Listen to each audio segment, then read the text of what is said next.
Ser Podcast.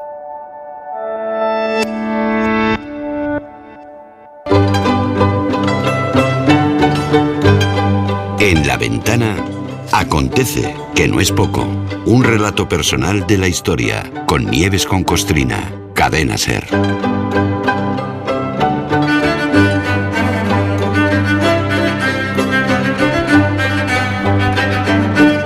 Nieves, ¿qué tal? ¿Cómo estás? Buenas tardes. Hola, buenas tardes, Roberto. Yo vuelvo a saludar a Carla, pues acaso está ahí escuchando. Hombre, claro. Y Hola, nosotros Carla. también, ¿eh?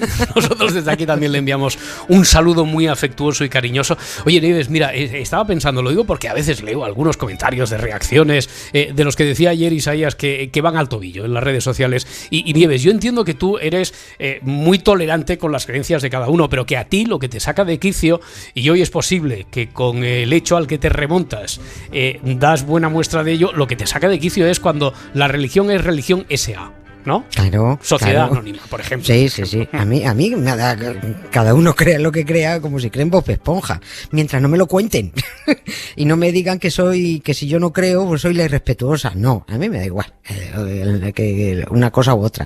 Pero es cierto que a mí lo que me molesta es esa parte. Me molesta el negocio, que me lo vendan como fe. Y hoy vamos a un asunto del mundo empresarial religioso. A ver, que las distintas sectas religiosas han demostrado ser un negocio de lo más rentable, es que eso ya no se le escapa absolutamente a nadie, ¿no?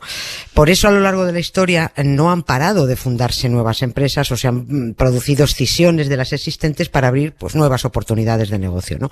Ocurre con todas, ocurre con el cristianismo, con el hinduismo, con el islamismo, con el zoroastrismo, con el judaísmo. A ver, ni una sola se libra de tener una o varias filiales, ¿no? Hace no mucho estuvimos hablando de la variedad de cristianos protestantes, ¿no? Y católicos, también hemos hablado mucho de ellos, los luteranos, calvinistas, anglicanos, también tenemos evangelistas, tenemos puritanos, congregacionalistas, baptistas, anabaptistas, presbiterianos, baptistas reformados, metodistas, ortodoxos, los testigos de Jehová, que ya desbarran mucho. Y seguro que te has dejado 3 o 4. Entonces, claro, sí. Es que hasta que no las pones todas en un listado no te haces a la idea de la competencia empresarial, y todo en el medio de todo esto está la pasta. No hay ningún Dios, porque es el mismo, se supone, ¿no? Y luego hay otra secta que es muy difícil pillar de qué van, que son los mormones. Estos son muy locos, son muy locos y nacieron tal que hoy. El 6 de abril de 1830, un tipo llamado Joseph Smith fundó una nueva multinacional religiosa. ¿Sus excusas para fundarla? Bueno, pues las mismas que todos los demás profetas, ¿no? Él decía que tenía visiones, también tenía mucha imaginación y luego tenía un magnífico equipo de guionistas. Hace 191 años que surgió como una secta, y nunca mejor dicho, porque surgió en un bosque, ¿no? Surgió, que así se llama, la Iglesia de Jesucristo de los Santos de los Últimos Días. A sus proselitistas se los reconoce enseguida, todos, yo creo que todos en algún momento en alguna gran ciudad lo hemos visto, ¿no? Aunque ya se les ve muy poco porque la mayor parte de la gente pues ya los manda a freír espárragos, ¿no? Todavía son jovencitos que van en parejas, tienen un rostro angelical, van muy repeinados, muy aseaditos, llevan camisa blanca, corbatita, pantalón negro, y si te descuidas, pues te lo cuentan. Y si te descuidas un poco más, te birlan el 10% de tu sueldo o de tu pensión para los restos y en el nombre de otro dios más.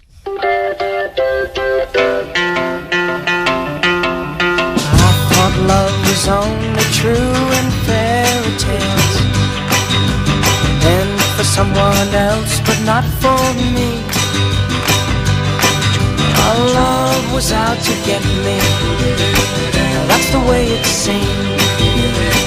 Disappointment haunted all my dreams.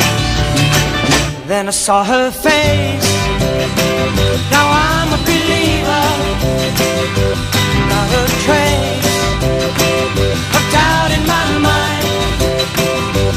I'm in love, I'm a believer. I couldn't leave her if I tried. Y Nieves, ¿cómo es eso de que los mormones surgieron en un bosque como setas? La secta de las setas.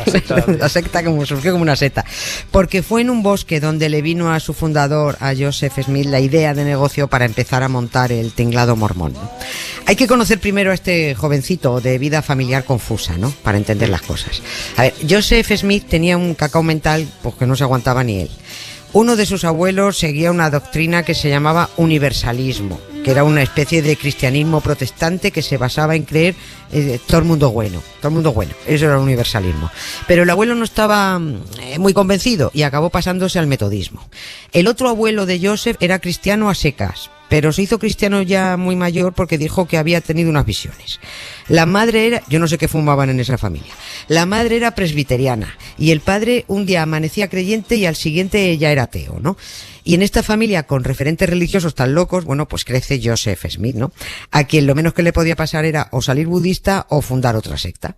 Y concluyó pues que era más rentable fundar una nueva. Pepito tenía 18 años cuando se adentró en la espesura de un bosque de las afueras de Nueva York en busca de respuestas. Según dijo él, esto lo dijo él. Yo me voy a meter en el bosque a ver si me inspira algo. El pobre no sabía a qué iglesia seguir, no sabía dónde estaba la verdadera fe, no sabía con qué Dios quedarse, no sabía qué ponerse de cena, no sabía nada. Y en mitad de la espesura se le aparecieron Dios y su hijo, los dos, no uno, los dos. Esto es lo que el mormonismo llama primera visión. Y los dos le dijeron que ninguna iglesia era la buena, que todas se habían corrompido. Tienes que fundar una renovada, hijo mío, dijeron. Y esto lo cuenta él, claro, porque estas cosas no suelen ocurrir con testigos, nunca hay testigos, ¿no? Moisés, cuando Dios le manda los 15 mandamientos, según dijo Mel Brooks, porque luego se le rompió una tabla y se quedó en 10, bueno, pues Moisés estaba solo. Y cuando el ángel Gabriel le dictó a Mahoma el Corán, también estaba solo. Y todos estaban solos. Y Joseph Smith también estaba solito, el hombre. Pepito también solito, entonces. Pepito bueno, también solito. Y además de la orden de fundar una nueva iglesia, nada más, no le dieron ninguna otra instrucción. No. Bueno, bueno, que en realidad nadie le dio instrucciones, se lo inventaba todo. Ese era el problema, ¿no? Que Pepito Smith tenía 18 años y no sabía por dónde empezar, animalito, ¿no? Pero quedó claro que era el emprendedor de la familia. Empezó a tener más visiones, por supuesto, que si un ángel que se llamaba Moroni, que este ángel tenía un padre que se llamaba Mormón, que el tal Mormón era uno de los profetas que había escrito un libro en planchas de oro, del que eran coautores también profetas americanos, ojo, precolombinos, profetas de América antes de que llegara Colón. A ver, esto puede estar sonando de verdad a pitorreo, porque resulta increíble que alguien se pueda creer todo esto. Ya, pero es que no solo se lo creyeron, sino que a día de hoy hay 14 millones de seguidores que se lo siguen creyendo, ¿no? Y habrá una mayoría de oyentes que estará diciendo, ¿cómo es posible que se traguen semejante milonga, no? Bueno, pues eso que aún no hemos contado lo más loco, ¿no? Pero se lo tragan de la misma manera que otros se tragan lo de la embarazada por un palomo, otros se tragan que hay uríes en el paraíso, unos se tragan una cosa, otros se tragan otra, los demás haya otra, en fin, bueno. La única diferencia está en que unas sectas pitan más que otras, tienen más clientes porque han sabido imponerse y se han impuesto por lo general con violencia. Cuanta más violencia, más te impones. Pero todas parten de una base absolutamente fantástica y todas son variaciones del mismo guión, ¿no? Joseph Smith siguió teniendo visiones. Se le apareció San Juan Bautista, después se le apareció San Pedro, también se le apareció Santiago, no sabemos si el Matamoros o el Peregrino, y así tacita, a base de revelaciones fue dando forma al negocio. Tradujo el libro de Mormón, que le dio el ángel Moroni, y así tenemos todos los ingredientes necesarios para fundar la empresa, el ABC de toda religión. Un ángel, profetas que escribieron el libro sagrado, un elegido en la tierra, que era el propio Joseph, todo lo necesario, y a partir de ahora buscar clientes.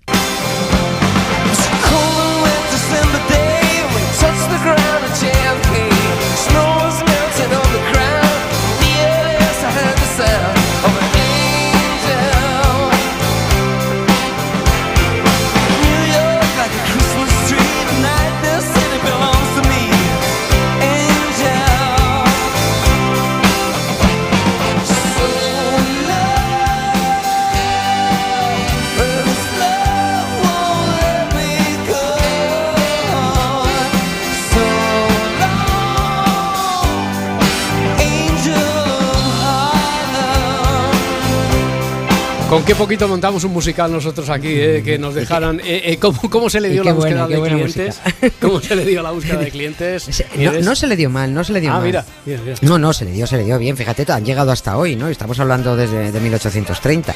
Estuvo trabajando la fundación de la empresa mormona unos añitos, haciendo un estudio de mercado, lógicamente, hasta que aquel 6 de abril de 1830, cuando ya Pepito tenía 25 años, fundó la secta de forma oficial. Nace otra rama cristiana llamada mormonismo. Al principio bien, tuvo mucho tirón. Estamos hablando de mediados del siglo XIX, que había muchísima gente ávida de nuevas sectas, predispuestas a creerse todo. También apareció por aquel entonces el famoso movimiento millerista, que eran los que estaban empeñados en que el mundo se acabara cuanto antes para irse al paraíso con Dios de una vez por todas, ¿no? En fin, pero Joseph Smith, que empezó bien porque se encontró con clientela a favor de obra, empezó a pifiarla porque, bueno, se pasó con las esposas, ¿no? Entre 40 y 50 se le calculan, con nombre y apellido. Solo, con nombre y apellido. Bueno, digo yo que las novias y las amantes prefirieron no contarlas, ¿no? La poligamia se supone que fue producto también de alguna revelación, digo yo. En alguna de las muchas visitas a la arboleda sagrada de las afueras de Nueva York, Joseph Smith tuvo alguna visión en la que alguien, algún profeta precolombino o el mismísimo San Juan Bautista, yo que sé, le diría: tú, hijo mío, cuantas más esposas, mejor, Acuérdate, creced y multiplicaos, para eso necesitas muchas esposas, ¿no? Que no estamos en este mundo para sufrir. Lo que pasa es que lo que para él era un mandato divino, seguramente, para las autoridades federales de Estados Unidos era delito de escándalo público y muy contrario a la moral de las otras tropecientas sectas cristianas, que eran en aquel momento eran las dominantes, ¿no? Ya, o sea que Joseph Smith acabó detenido. Te lo puedes imaginar, ¿no? Evidentemente. Ahí había un ajetreo matrimonial y sexual un poquito fuera de lo común, ¿no? Joseph Smith acabó en la cárcel y acabó linchado. Lo que para él fue una revelación divina, para las autoridades federales, eso no estaba nada bonito. Así que su ajetreo sexual lo llevó a la cárcel, donde una turba de ciudadanos que lo tenían por un simple caradura, lo lincharon. Dicen que cuando lo llevaban a la cárcel dijo: marcho como un cordero al matadero y me siento tan sereno como una mañana de verano. También son muy poetas también todos estos, ¿no? Si te das cuenta, a los otros ingredientes que decíamos para para montar el negocio de la religión, ya tenemos el ingrediente que nos faltaba para completar los estatutos de la secta, ¿no? Un mártir. Ya tenemos el mártir, que era lo que faltaba. Lo del linchamiento y las acusaciones de Joseph Smith lo he simplificado mucho porque fue más complicado todo, ¿no? Porque es que resulta que el tipo hasta se postuló, cuando ya tenía suficientes apoyos y tal, se postuló como presidente de los Estados Unidos. Y esto, ojo, esto ya era tocar otro poder, ¿eh? Aquí ya le dijeron: ojo, que este se nos está yendo de madre. Mientras tuviera entretenidos a los incautos con la zanahoria de Dios, vale, pero la política ya eran palabras mayores y hubo que deshacerse de él. En fin, que el mormonismo ya no se llama mormonismo, ya no se usa esa palabra porque el nombre tiene muy mala prensa, y ahora se llama la Iglesia de Jesucristo de los Santos de los Últimos Días. Tú metes a Jesucristo en el título y ya lo tienes hecho. Eso es así, ¿no?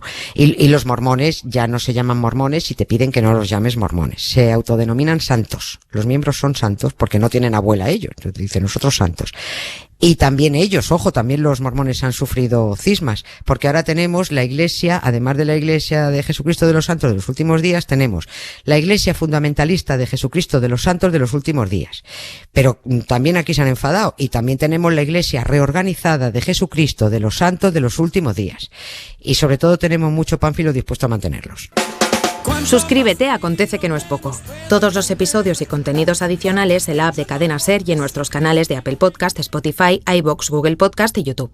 Escúchanos en directo en la SER de lunes a jueves a las 7 de la tarde. Cadena SER. La radio.